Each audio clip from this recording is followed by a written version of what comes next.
Bonjour et bienvenue dans ce bulletin astro du mois de janvier 2021. Comme toujours, j'espère que vous allez bien et que vous prenez bien soin de vous. Pas de grande surprise dans le bulletin astro de ce mois, puisque la plupart des grandes configurations qui vont nous impacter dans l'année sont déjà présentes ou sont en train de se mettre en place. Je vous invite donc à revoir la vidéo sur l'astrologie de l'ensemble de l'année 2021 que je vous ai transmise précédemment pour comprendre la toile de fond qui nous accompagne. Dans ce bulletin astro, nous allons donc parler plus précisément des passages, configurations et influences des plus petites planètes tout au long de ce mois de janvier, afin d'apporter peut-être des précisions sur les impacts éventuels ou encore sur les ressentis que nous pourrions avoir.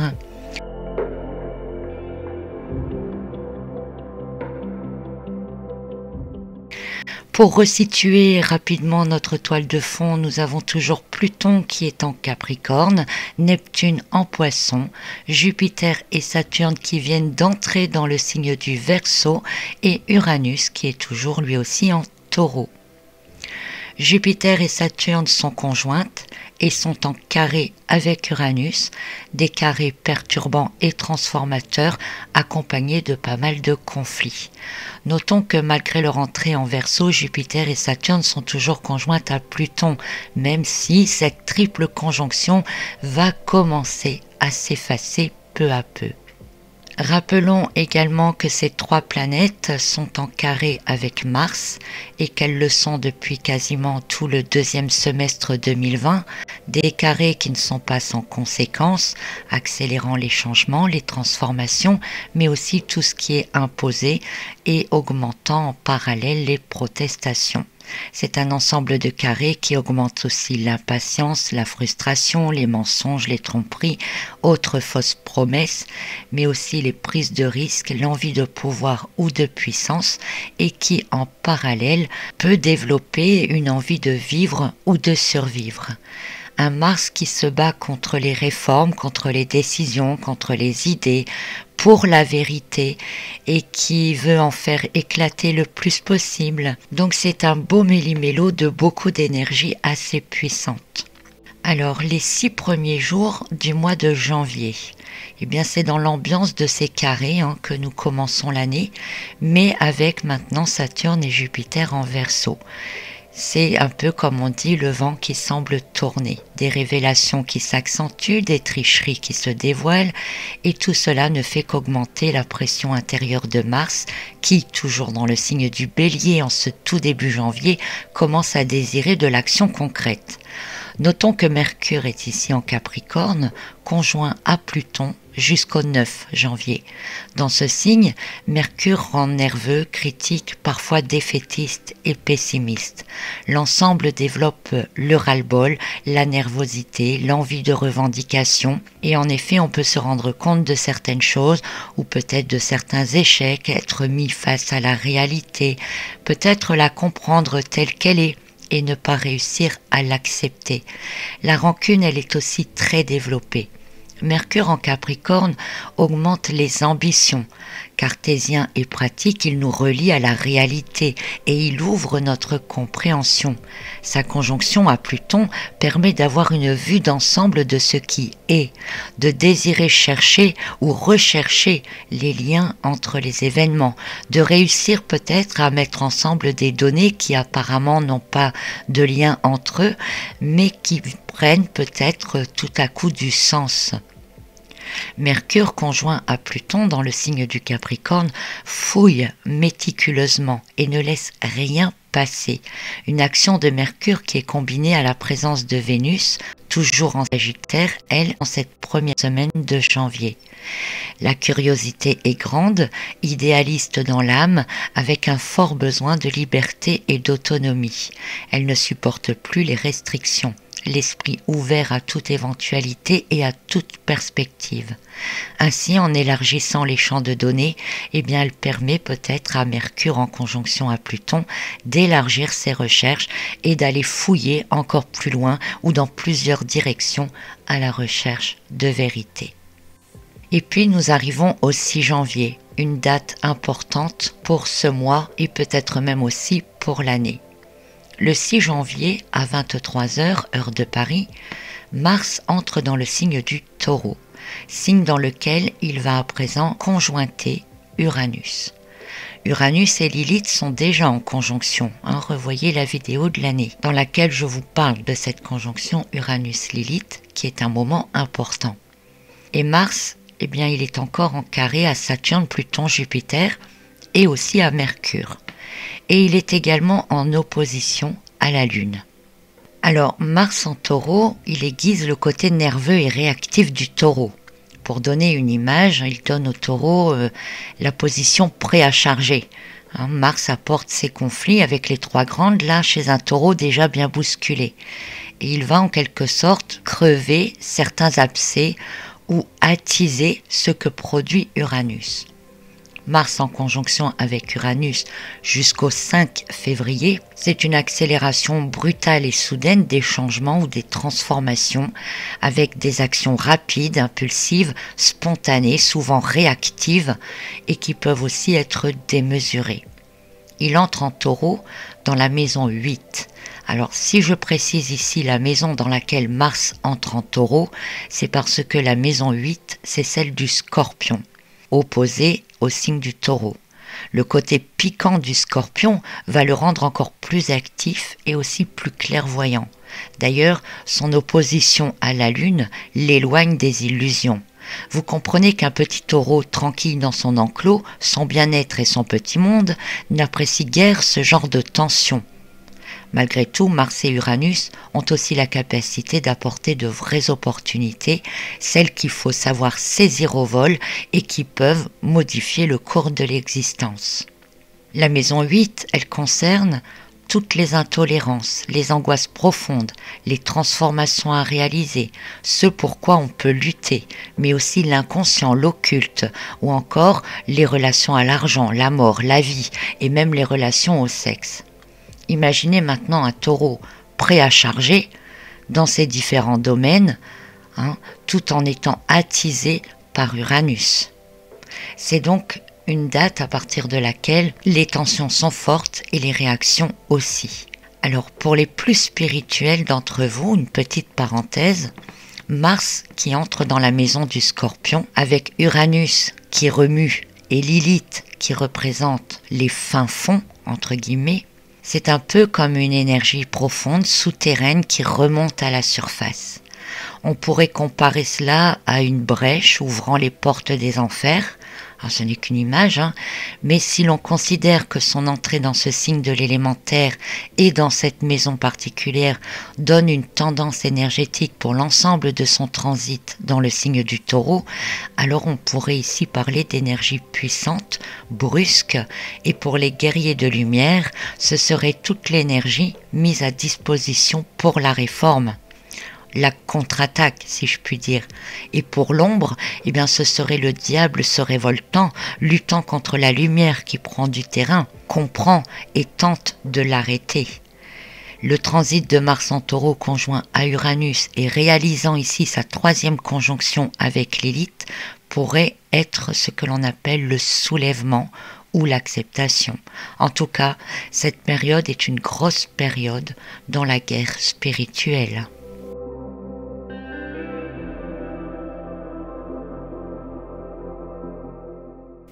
Nous arrivons ensuite à la période du 7 au 19 janvier. L'entrée de Mars dans le signe du Taureau s'accompagne rapidement des entrées de Vénus en Capricorne et de Mercure en Verseau. Dès son entrée dans le signe du Verseau, Mercure est lui aussi en carré avec Uranus, tout en conjointant Saturne et Jupiter. Alors que Vénus, elle, semble former plutôt de bons aspects avec Mars et Uranus, avec lesquels elle forme des trigones. Mercure en Verseau augmente les intuitions, l'esprit est plus clair, analytique, clairvoyant.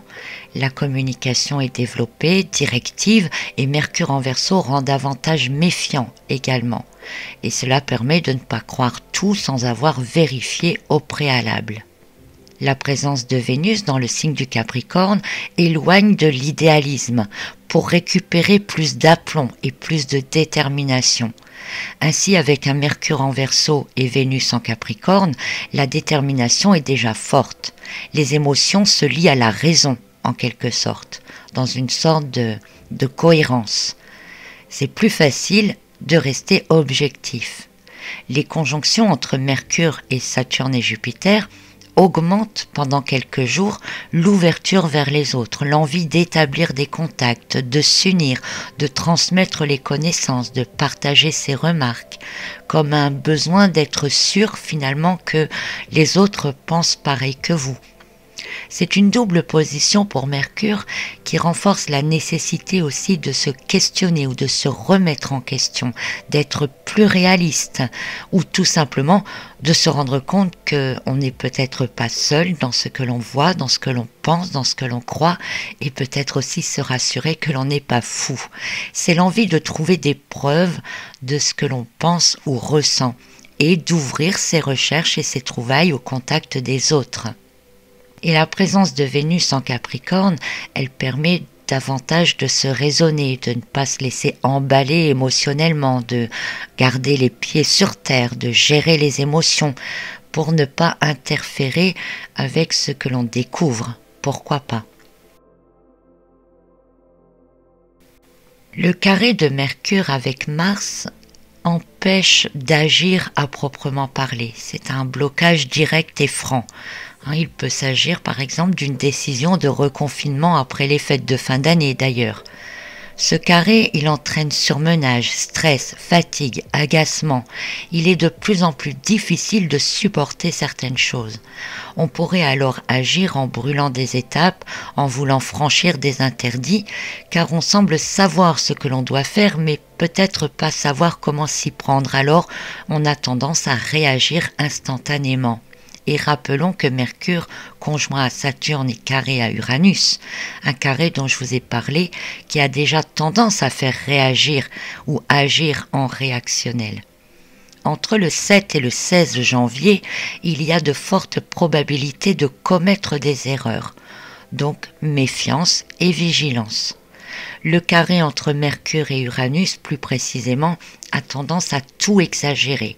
Alors comme on a déjà Jupiter en Verseau qui a aussi tendance à tout exagérer, faites fonctionner votre discernement le plus souvent possible.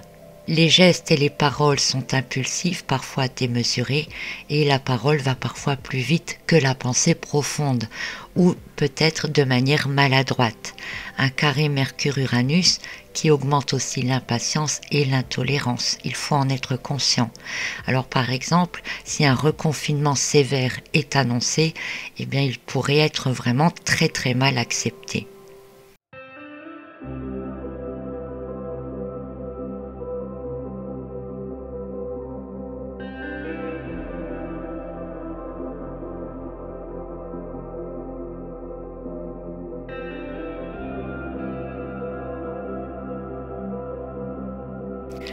Puis nous arrivons à une autre date importante qui est celle du 20 et du 21 janvier.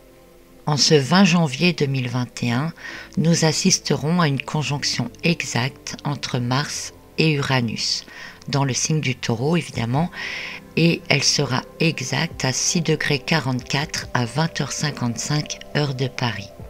Mars et Uranus, toutes deux conjointes avec Lilith à moins de 4 degrés et en conjonction exacte à la Lune le 21 janvier à 8h55.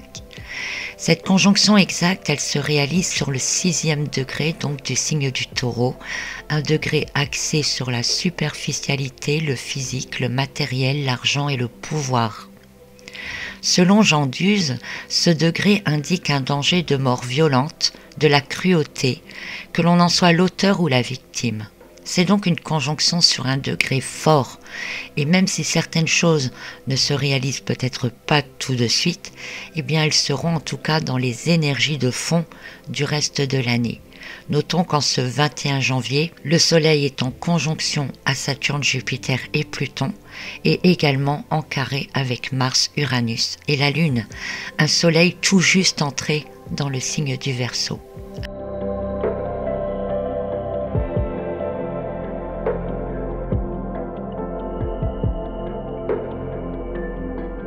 Alors Alors, voyons les choses une par une.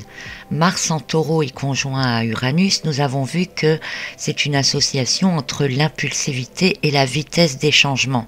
C'est comme quelque chose qui s'enflamme tout à coup sans que l'on ait pu comprendre comment cela s'est déclenché. Mars en conjonction à la Lune pousse à agir en fonction des premières sensations.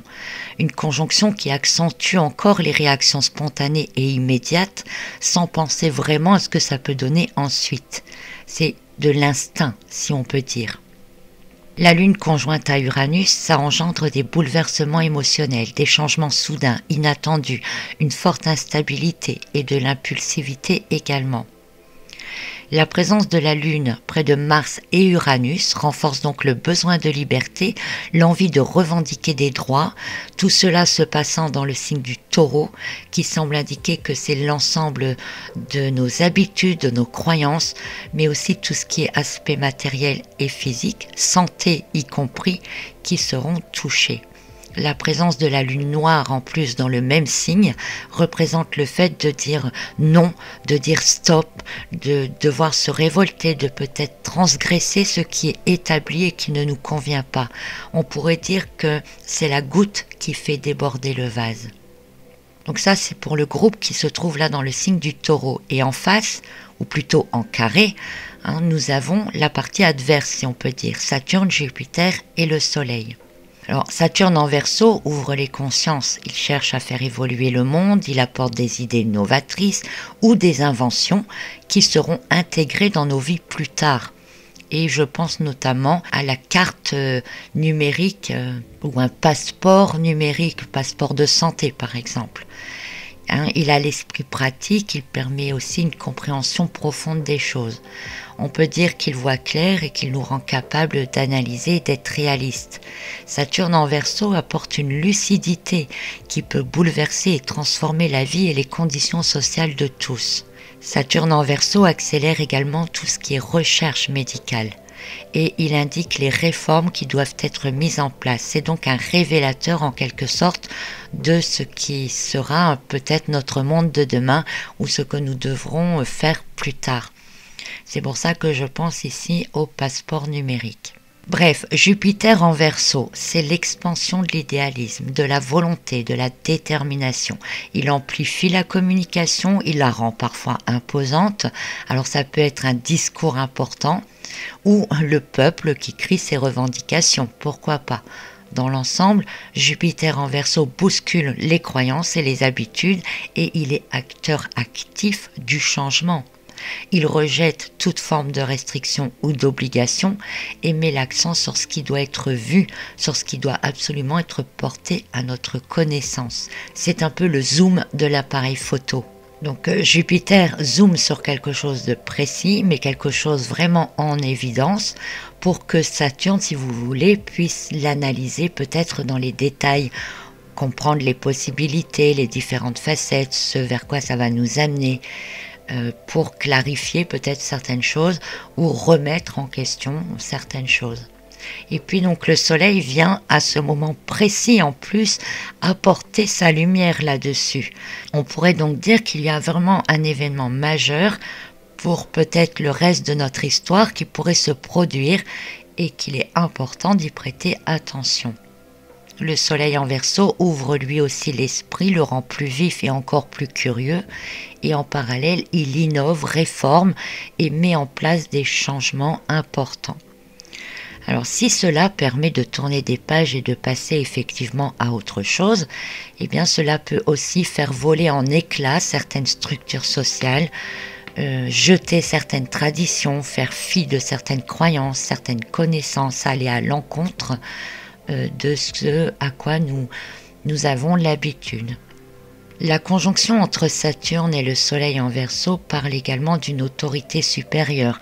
Ça parle aussi d'encadrement et de discipline, une certaine rigidité installée, le fait d'être plus structuré, ou encore le besoin de se sentir en sécurité.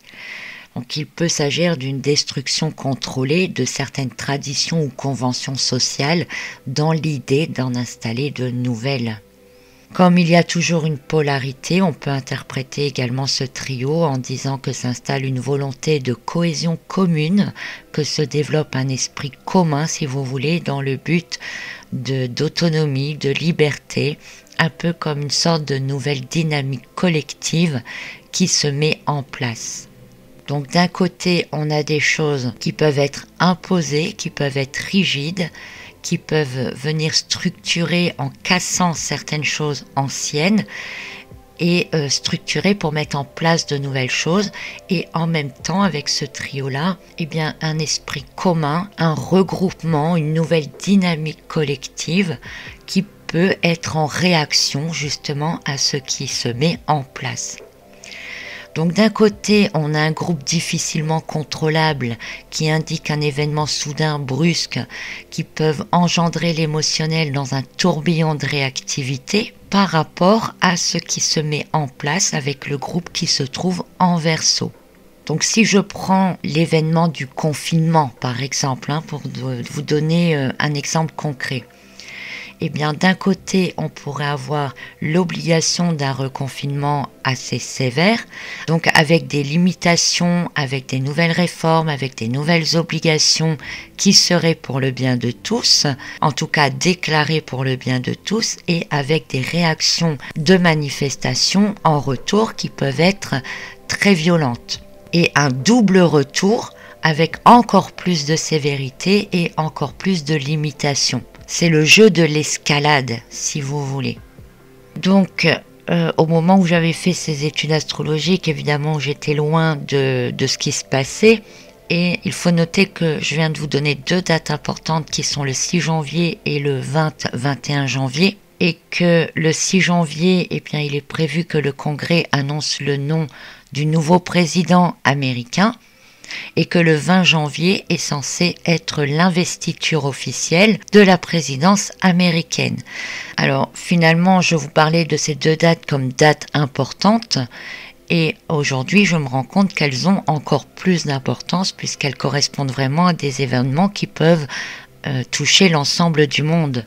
Donc l'annonce du 6 janvier qui correspond à l'entrée de Mars dans le signe du Taureau en conjonction à Uranus et Lilith, en maison 8 dans le signe du Scorpion, peut donc entraîner des réactions vraiment importantes. Et je vous ai dit que cette date correspondait également, pour les plus spirituels d'entre vous, à une période décisive, je dirais, dans la guerre spirituelle. Et puis celle du 20 janvier, date de l'investiture officielle, avec la conjonction exacte entre Mars et Uranus, la Lune et Lilith, sur un degré axé sur le pouvoir. Je vous ai dit que cette conjonction, même s'il ne se passe pas des choses tout de suite, seront dans les énergies de fond du reste de l'année et de l'histoire. Eh bien, je ne pense pas me tromper de beaucoup. Donc le jour de l'investiture officielle, nous sommes en présence au plus fort des carrés qui sont en place ici entre le Soleil, Saturne, Jupiter et Uranus, Mars et la Lune. Donc vitesse des changements, événements qui s'enflamment d'un seul coup, réaction spontanée et immédiate, bouleversement émotionnel, changement soudain, instabilité. Donc tout ça, c'est dans les énergies de la date de l'investiture américaine. Notons également en France, le 20 janvier, je ne sais pas si c'est encore d'actualité parce que je ne suis pas trop les actualités, mais le 20 janvier, c'est également la date qui avait été définie pour savoir si les restaurants, par exemple, pourront réouvrir. Après, bien sûr, ces 2 dates peuvent aussi engendrer un autre événement qui pourrait avoir lieu et qui soit totalement autre chose, bien entendu.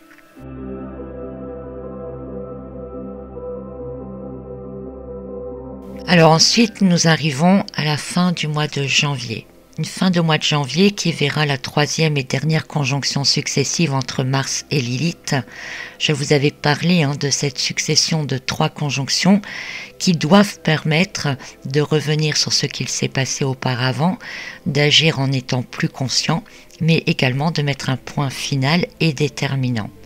Et au 29 janvier, eh bien cette dernière conjonction Mars-Lilith, elle va se produire sur le 11e degré du signe du Taureau, un degré qui invite à s'unir, à poursuivre un idéal commun, notamment dans un désir de paix. C'est donc une configuration qui va nous pousser, je dirais peut-être, à récupérer bon gré mal gré toutes nos libertés, et je dirais presque par tous les moyens possibles et imaginables ou inimaginables. Dans l'ensemble des énergies de la fin du mois, nous serons dans les mêmes vibrations, je dirais, que la période du milieu du mois. Mais notons que Vénus forme un sextile à Neptune du 19 au 28 et qu'elle va entrer en conjonction avec Pluton à partir du 24 janvier. Alors le sextile entre Vénus et Neptune développe les intuitions, mais tout en ayant les pieds sur terre, parce qu'elle est toujours dans le Capricorne. Des intuitions qui peuvent être liées à l'instinct de survie, car la conjonction en parallèle à Pluton peut indiquer aussi une situation difficile à vivre ou douloureuse, ou encore des émotions très intenses, nécessitant une capacité à s'adapter rapidement. Et ici, on parle de réagir ou s'adapter en devant relever des défis ou en devant dépasser certaines règles, que cela plaise ou non. C'est un peu comme si on y est contraint. C'est pourquoi quand on arrivera à la conjonction exacte du 29 janvier entre Mars et Lilith, eh bien, c'est une configuration qui peut nous pousser donc à agir en dépassant donc certaines règles. Voilà donc pour ces énergies du mois de janvier qui sont très fortes, très puissantes, très dérangeantes, très frustrantes et qui ressemblent finalement fortement à ce que je vous avais décrit dans la vidéo pour l'ensemble de l'année. Il est vrai que janvier et février seront certainement les mois les plus intenses, les plus décisifs peut-être. L'avenir nous le dira. Alors je sais que c'est pas gai, ce sont des énergies difficiles. Et je peux peut-être vous paraître pessimiste ou négative, comme on me l'a reproché, mais personnellement je ne pense pas être négative, mais plutôt réaliste. Mais bon, je me remets toujours en question face aux critiques, mais il faut quand même rappeler que ce que je fais ici, ce n'est que vous indiquer des énergies qui sont présentes autour de nous. Je vous interprète les énergies qui sont présentes. Après, personnellement, moi, j'y peux rien si elles sont fortes, écrasantes, pesantes, déprimantes. Ce sont des énergies qui sont là pour que finalement certaines choses puissent changer, évoluer, se transformer. Et que, en ayant conscience de ces énergies, eh bien, on comprend peut-être mieux ce qu'il se passe autour, on peut comprendre mieux les enjeux qui sont présents au niveau énergétique, au niveau spirituel aussi. Et je rappelle qu'il est également possible, justement en ayant conscience, d'utiliser à un niveau personnel ces énergies de transformation et d'évolution de manière constructive pour soi. On est en début d'année et si vous souhaitez changer des choses de manière radicale dans votre vie, je dirais que c'est le bon moment. Il n'y aura pas meilleur moment, je dirais même pour tourner des pages, pour passer à autre chose, pour envisager l'avenir autrement. Donc c'est une excellente période justement dans vos vies à vous de voir exactement tout ce qui ne va pas, tout ce qui doit changer, tout ce que vous devez faire évoluer pour pouvoir faire d'autres choses par la suite. À un niveau spirituel, vous l'aurez compris, le mois de janvier va être très très intense et on peut dire qu'il y aura une véritable bataille entre l'ombre et la lumière. J'aime jamais parler en polarité parce que bon, c'est comme ça. Mais disons que pour vous faire comprendre les choses, voilà, c'est plus facile de parler d'ombre et de lumière. Donc au niveau spirituel, c'est très très important ce mois de janvier. Et on peut penser aussi que encore plus de gens vont ouvrir leur esprit, leur conscience. Voilà, donc ne vous méprenez pas sur mes intentions, je ne suis ni pessimiste ni négative. J'essaye juste de vous traduire les énergies ambiantes. Voilà. À nous maintenant, à chacun d'entre nous, de les utiliser, de les dépasser et d'en faire quelque chose de constructif. Voilà, et bien je vous retrouve très bientôt pour d'autres vidéos. Je vous remercie de votre écoute. N'oubliez pas que les guides Astro 2021 sont en vente, comme toujours, et que vous y trouverez tous les détails mois après mois pour votre année, pour votre signe astrologique. Donc ça peut être intéressant pour vous de voir un peu dans quoi vous vous embarquez dans l'année, d'autant plus que dans les guides astro, vous pouvez également affiner toutes les interprétations pour votre signe astrologique en fonction de votre propre date de naissance en numérologie. Voilà, je remercie d'ailleurs déjà toutes les personnes qui ont acquis leur guide. Je vous dis à très très bientôt, gardez foi et courage, et nous verrons donc ce que l'avenir nous réserve. À bientôt et bonne fête de fin d'année à tous.